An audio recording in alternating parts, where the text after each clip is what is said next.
You're listening to Wild, Hot and Healing, the space where growth gets messy, power gets claimed, and healing gets very real. So if you're ready to own your magic, move through your shit, and create a life that is fire from the inside out, then you are in exactly the right place. It's time to get wild, it's time to get hot, and it's time to heal. I'm so glad you're here.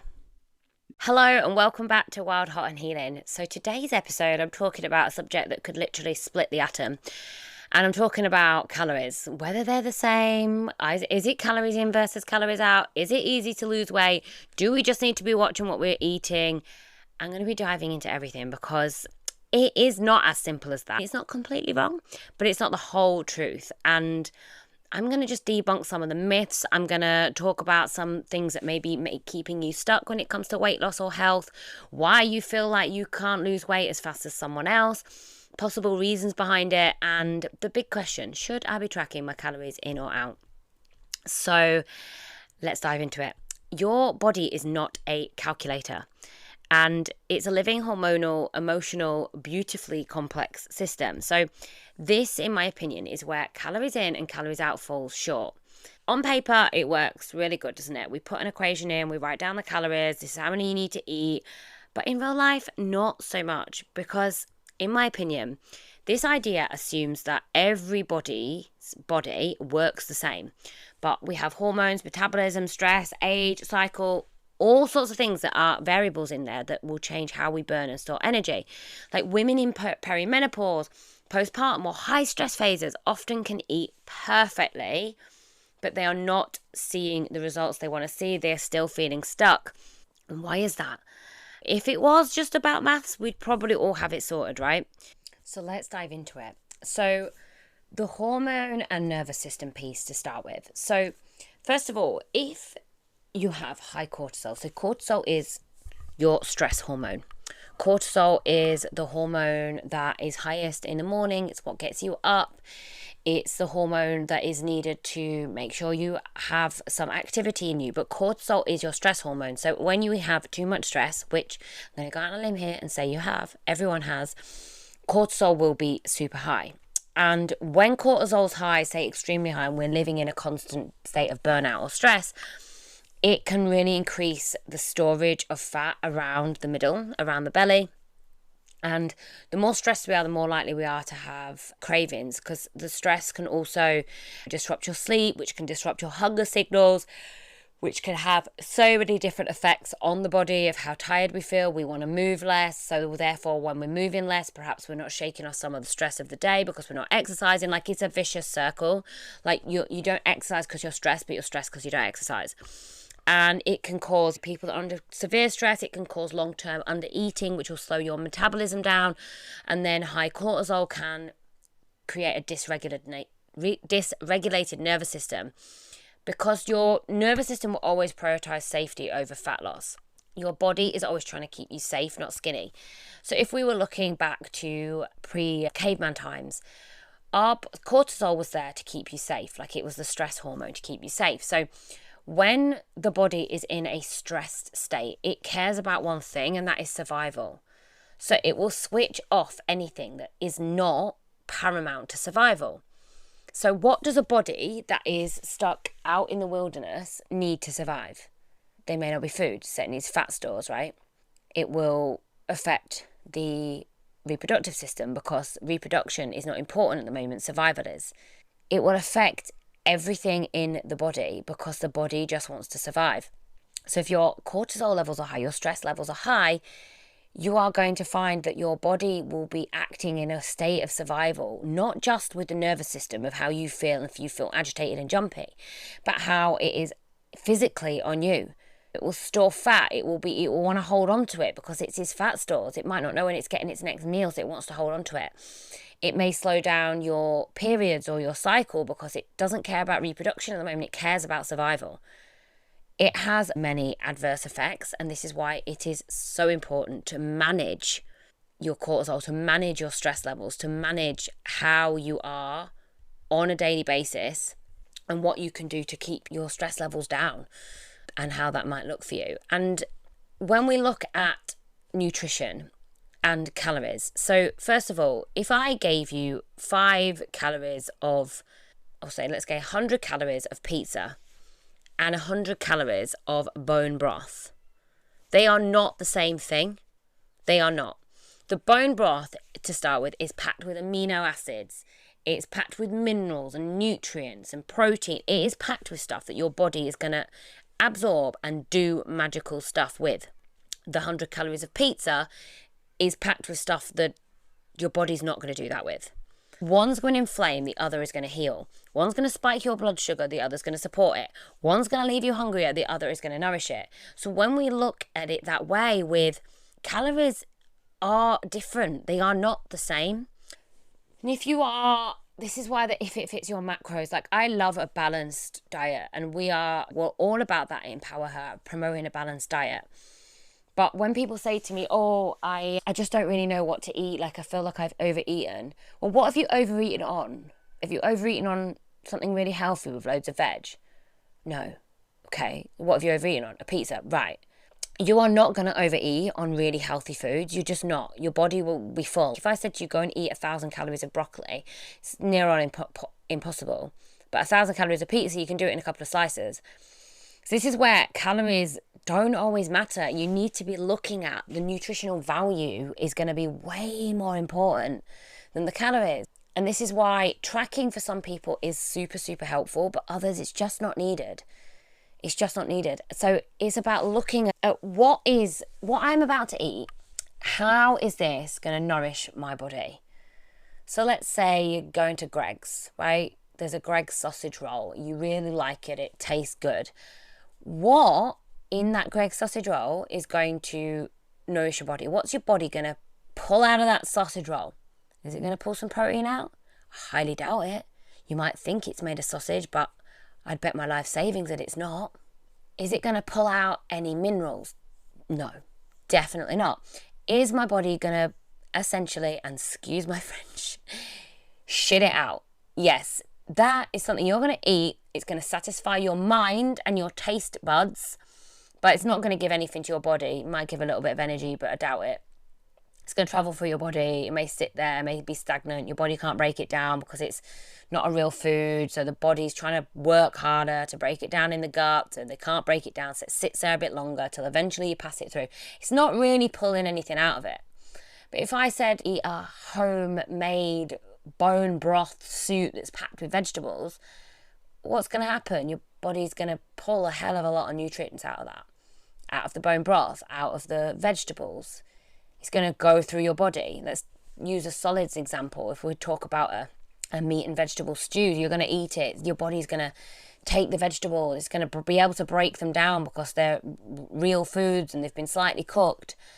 So the body will break it down super easy. It'll take what it needs, leave what it doesn't. Same with the meat that you've just eaten. Your body will chew it to help it break it down. Your body will break it down. It will take what it needs, leave what it doesn't. It's not going to do that with a Greg's sausage roll or a McDonald's, or let's not even get started on McDonald's, to be fair. That is why calories in versus calories out is not always relevant, because if you tell me, oh, I've been eating 2,000 calories every day for a week, I haven't lost weight and I should have done, and I feel like shit, and you were like it's 2,000 calories of Mars bars, I'd be like, yeah, you're not going to feel good. Like, nutrients over calories, like looking at nourishing your body before you look at the calories that's in it. Like looking at your plate and going, is my body going to get some goodness out of this? Is my body going to get some nutrients out of this? Is this going to fuel my body for the rest of the day or the workout I'm about to do, whatever it is? Yes, okay, I'm going to eat it. But is this just something that's satisfying me because of the taste? Yeah, okay, maybe you still want it, but that needs to be limited, because we are eating to fuel our body to survive, to move, to be healthy, to do its thing. And eating for enjoyment is important, of course, but it is a gratification that the mind needs, that the taste buds need, and it's not actually going to be there for health. So this is where you get to weigh up, like, what's important right now? Is it important that I eat healthily because of my health and because I want to feel fit and strong for my walk I'm going on, whatever it is? Or do I just want to feel satisfied? And either is fine, but you get to decide what's important for you in that moment, and then you get to eat to relevance to that. And that is why, for me, not all calories are the same. So when we talk about like the whole calorie thing, and under eating can reduce your metabolism speed by up to 20%. And when we go back to the survival thing, when you stop eating, your body will slow down and it will think it's in survival mode. So therefore it will slow things down because the body is interested in surviving. It will always prioritize safety over anything else. Someone who is under eating, who is having severe hormone period issues, the body is interested in surviving, not reproduction right now. Someone who is under eating, who is having cognitive dysfunction, who can't focus, who can't relax, who can't concentrate, the body is interested in surviving. It is taking what it needs from other parts of the body, from other organs, to be able to survive, and it will reduce from other places. And that's why you can feel like absolute crap if you are under eating. And too little protein as well leads to muscle breakdown, which leads to a slower metabolism. And the older you get, so women over 35, we lose muscle faster, and like muscle literally equals metabolism. So having a high protein diet helps regulate hunger hormones, blood sugar, and helps increase the metabolism through that. And having a good balanced diet of protein is important. And that's where there's nothing wrong with being vegan, but I think the society and press have pushed veganism so much that actually people are replacing what would be healthy meats with processed foods instead, which I'm going to get onto in a minute. And we need protein. We need more of it. If we think back to the caveman days, what would we have eaten? We'd have eaten meat and a bit of veg. That would have been our basis of our diet. So we'd have gone out hunting and we'd have eaten a little bit of vegetables. And back to the stress, like cortisol, like dysregulation, it really does lead to blood sugar crashes, cravings, increased belly fat. Like the body will cling onto it. So back to the calories that we were talking about, like what the difference is between the calories. And processed foods literally equal inflammation. So an ultra processed food will override the hunger signal. And this is known as bliss point science. So there is a chemical that is put in foods that is allowed to be in the foods in England. It used to just be in America, but it is now. And it literally switches off the hunger signal. So you don't know if you're hungry or not. So let's take this example. You go to McDonald's, you eat at McDonald's. When you've eaten at McDonald's, your tummy feels full and you know you've tasted something and you know you've eaten something, but you don't feel full in your mind. Your mind is like, one, because it's not real food and the body knows that. And two, because the chemicals in it that switch off leptin that is there to tell your brain, hey, you've eaten, we're full.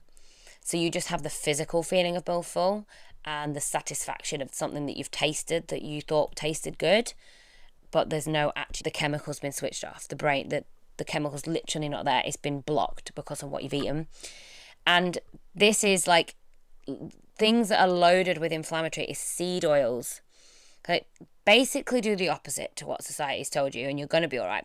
So seed oils like sunflower oil, any seed oil, get it away from you. Get it out the house. Throw it out the house. Do not have it in the house. You do not need seed oils. I could probably do a whole episode on seed oils, but they are something that are just not good. When they are heated up, the way they react and respond within the body creates a whole host of issues, and quite frankly, they shouldn't be available for human consumption. They cause inflammation at a great rate. They cause so many issues within the body, but when people cut out seed oils completely, they notice a massive difference. And it is hard to get away from. If you eat out, trying to get somewhere that doesn't cook with seed oils can be quite challenging. You have to pick your battles. But if you are 90% of the time not eating seed oils, you're going to be all right. Things like sweeteners and preservatives, like they are, goodness knows what's in them, but sweeteners and preservatives, these are things that you need to be avoiding, really, that if you are wanting to live a healthier life, because you have to imagine everything you eat, your liver has to detox it. And if your liver is overwhelmed, your hormone balance is going to suffer. So you're stuffing your face with foods that are packed with seed oils and sweeteners and preservatives and food additives. Your liver's then got to break them down, and they're not a real natural thing to break down. So your liver's got to work it out, and it's got to work twice as hard. And your liver's trying to detox it, and when your liver's trying to detox it, that's why your skin looks flaky, or your face looks drawn out, or you have outbreaks, or your joints start to hurt. Nothing is a coincidence. Everything that is happening that you can feel is a result of what you've eaten. Like if your joints are aching, I ask you to look at the foods that you're eating. Have I got an intolerance to gluten? Not an allergy, it's different. An intolerance. An intolerance is that you have a reaction to it, but it's not life-threatening. An allergy would be a life-threatening, so a peanut allergy. But you may have an intolerance. You might have an intolerance to gluten. That when you eat gluten, you get a bit bloated, you get a breakout, and later that week your knee starts to hurt. Notice these things. Notice what it is you're eating that you're putting in your body that could be reacting. I noticed that, unfortunately, Shiraz red wine makes my face go bright red. Like, I have a reaction to it. I don't know what it is. It's in Shiraz. Something about it that makes my face flare up into red for the night. So I just avoid it. Am I going to die if I drink it? No. But noticing these things and noticing that everything within your body that's happening, your skin is telling a story of what's happening on the inside. So you have to listen. Because what's happening in your stomach, what's happening in your liver, what's happening in your kidneys, we don't necessarily know about. So there will be markers on the outside of our body that is warning and telling us, hey, there's something up.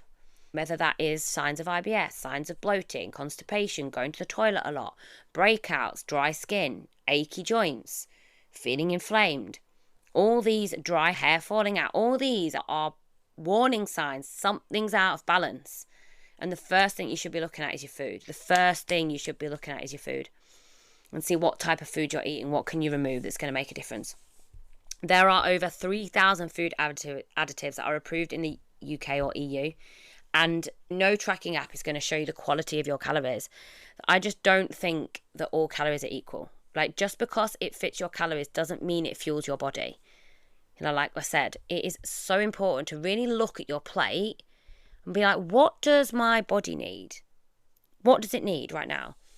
Do I need to eat something that's going to nourish it to be able to perform or do the next thing? Or what does it need? And if you are making choices of food based on what you want to give to respect your body, you will make better choices. People aren't stupid. I'm going to go out on a limb here. I'm going to presume you're not stupid. You're definitely not. You're listening to this podcast. But you're not stupid. You know what is good and what is bad foods. That's probably bad language. I don't like to use the good and bad. But you know what food your body is going to pull some nutrition from versus what it's not. You know that the fast food option is not going to have as much nutrients as the home-cooked veg and salad and fish meal. You know what's going to... You're not daft. You can look at a plate and make an educated decision on what's going to be giving your body the nutrition it needs. And off the back of that, make a decision of what it is you want to eat. Do I want to respect my body? Do I want to say to my body, hey, you carry me through this life. You are a vessel that transports me. I want you to feel good so I feel good so that we can go and explore the world and we can go and do things. So I need to give you decent food so that you feel good to be able to do that. If you are not tying in when you feel crap or when you feel ill or when you're getting run down or when you're constantly getting poorly or when you're constantly getting sick, you're not tying it in with the food you're eating and your stress levels. These are two things that are affecting that's happening. You have to go back to the root cause. What's happening in your body, what you notice now, isn't the root cause. The root cause is something else. The outbreak isn't, just now, it's the root cause of something else. The constantly getting ill isn't now, it's the root cause of something else. And it's about looking and thinking, what is the root cause? What am I doing that's not giving your body what it needs? What's not giving your body the nutrition to be able to fight off these flus or fight off these viruses or to stop yourself getting ill? Or what is it that you need, your body's needs, and what you're missing? And one thing that I learned is that everyone is deficient in most nutrients and minerals. It's just the way that our food is now.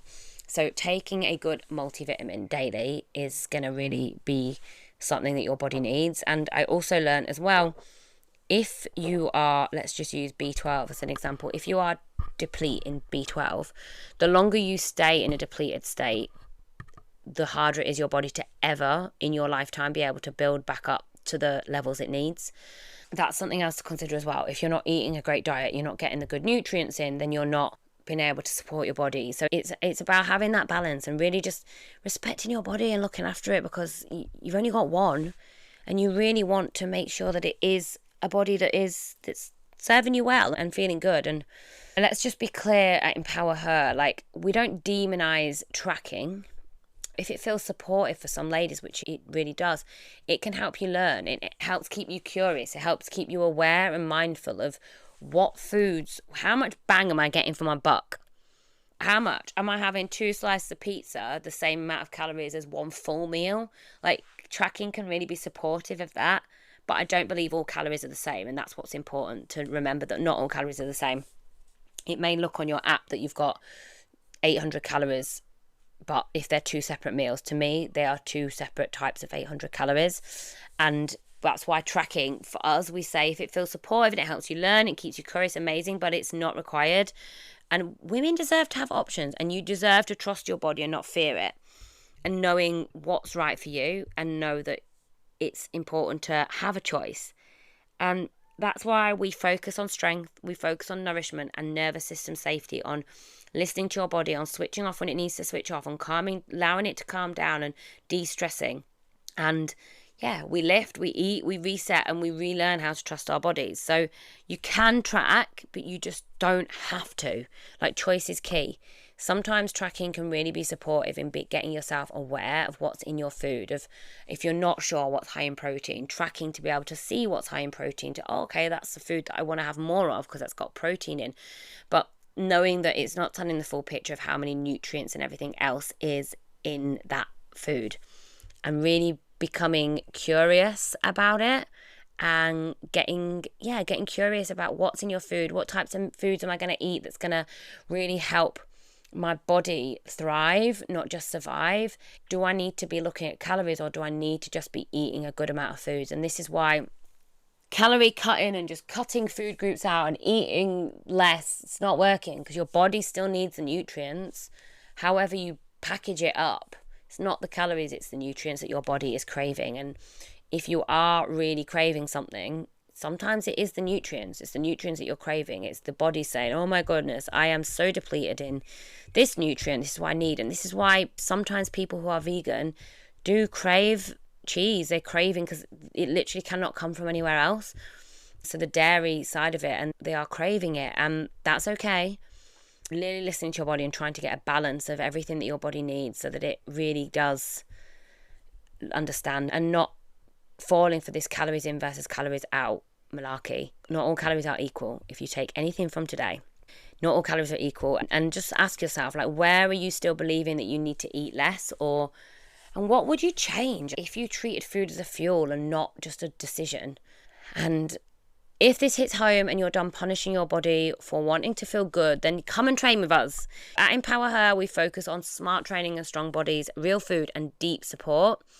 We have now launched our app online with Empower Her, and we are so excited. So if you are not local to Barnsley, you now have the choice of joining our community online with our shiny new app.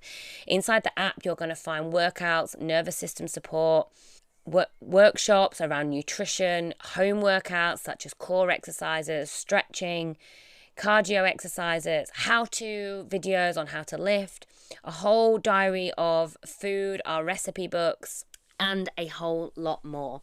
So if you are interested, we would love to hear from you. You can just DM us on Instagram with the word online, and we will give you more details. But I just want to remind you that you are not broken. You've just been sold an outdated and oversimplified idea of how your body works. And your energy and your nutrition matters more than your calories. Your strength matters more than your steps. And your nervous system, she's holding the key to all your results. So fuel yourself and back yourself, and stop letting the numbers run the show. I'll see you next week.